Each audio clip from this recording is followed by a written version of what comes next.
کارمندان شعبه یکم وزارت کارهای داخلی در شهر اسفرات در نتیجه کارکرد معلومات اپراتیوی مقصدهای غرضناک نشه‌جلبان را آشکار نموده 2 کیلوگرم و 802 گرم واسطه نشه‌دار را مصادره نمودند.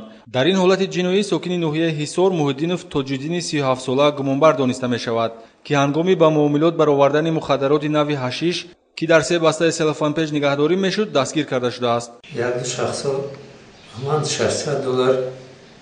وعده کرده بودم. من با همون گپی همون شخصا همی کار دست دادم دریافت کرده دادم.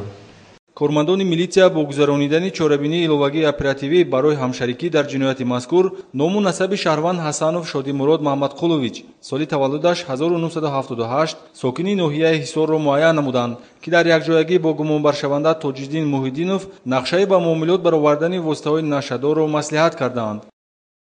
سهم شما در همین حالت جنایی چی است؟ من فقط همین شناس کردن. همه وعده کردن که هر یک کیلوش 100 روزی باید پول بدادن.